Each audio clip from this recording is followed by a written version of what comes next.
Decât când o să facem un copil. Lasă-mă să-mi zic punctul de vedere. Ce trebuie să zic?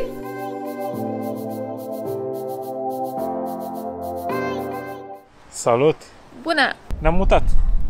Da, ne-am mutat. Înainte stăteam împreună cu părinții lui. Aveam camera noastră, deci dormitorul cu living-ul, pentru că era o cameră foarte mare și făcea pentru amândouă.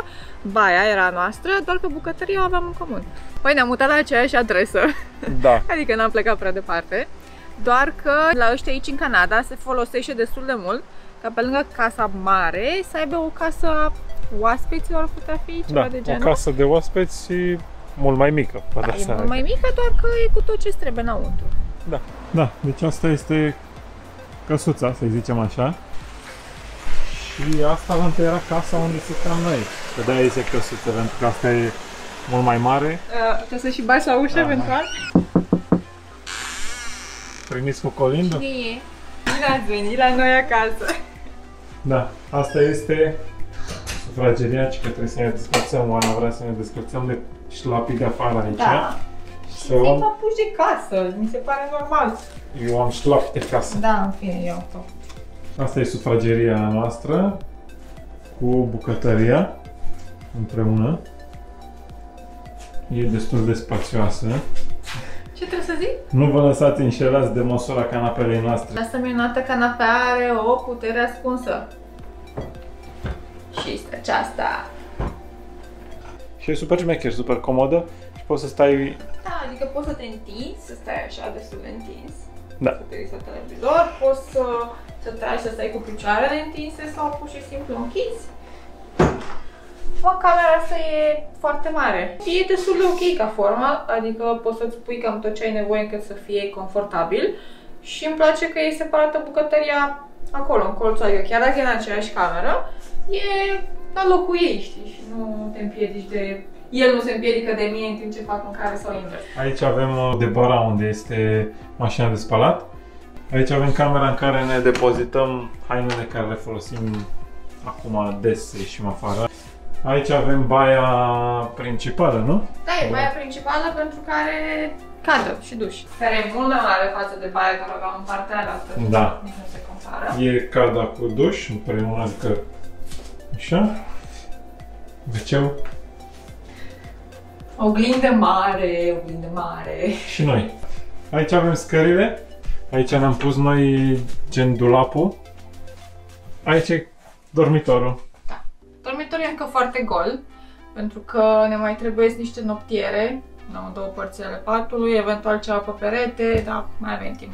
E foarte mișto dormitorul pentru că are foarte multă lumină. Deschizi aici. Și asta e terasa. Da, priveliștea nu e maximum, pentru că e pe strada din spate. Ăștia au două tipuri de străzi, ca să vedem așa. Strada din fața casei, care e tot timpul frumoasă și aranjată și cu copăcei și floricele. În schimb, în spatele casei, din păcate, e tot timpul așa. Cu verii, seara, să stai să bei o cafea sau un suc aici, e destul de plăcut.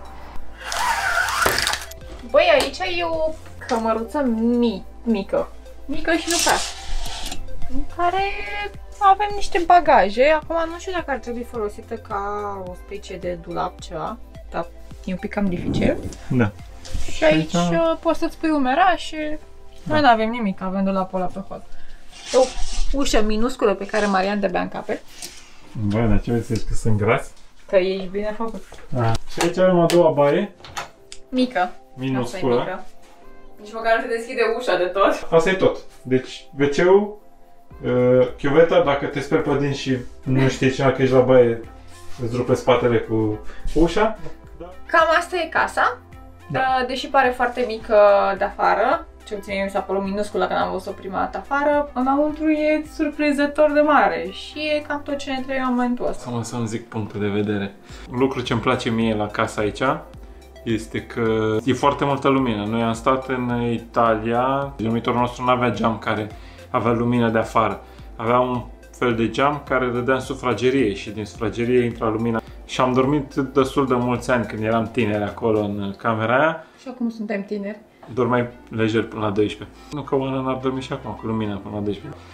Aici este foarte multă lumină. La dormitor cel puțin la ora 8 dimineața nu mai ai somn.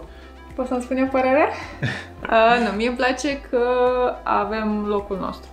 Deci am ținut foarte mult la treaba asta. Să avem casa noastră, să ne o așezăm așa cum vrem, să ne o aranjăm cum vrem sau în fine cum putem. Și pe mine treaba asta m-a mulțumit destul de mult. Da, e ce ne trebuie, mai mult atâta nu ne trebuie decât când o să facem un copil, o să ne trăiască cu o cameră în plus, ceva. Că dacă pui pe YouTube se schimbă ceva.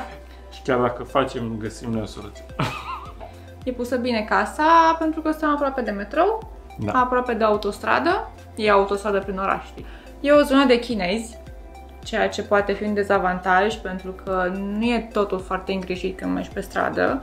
Nu e mizerie, adică nu vă gândiți că sunt lucruri aruncate pe jos, dar e și curțile oamenilor, sunt neîngrijite efectiv, pentru că chinezii sunt recunoscuți pentru treaba asta aici. Ce plătim, cât plătim? Poate să pară mult din anumite puncte de vedere, dar schimb plătim foarte puțin deocamdată. Da, minimul e 1400 și depinde și de zonă și de cât de mare e, să ajunge chiar și la aproape 2000 de dolari. Și ne-am înțeles să plătim 1000 până când se îmbunătățește situația, după aia plătim 1200. Pentru că momentan, din cauza virusului, e un pic mai greu să-ți câștigi banii. Se fac oricum bani, dar mai puțin, normal. Păi cam asta e, nu? Dacă aveți ceva de întrebat, de adăugat, ziceți în comentarii. Dacă v-a plăcut, dați un like, un share, un subscribe și aprindeți clopoțelul. Eu am ce am cu clopoțelul. Ne vedem în vlogul următor. Ciao les!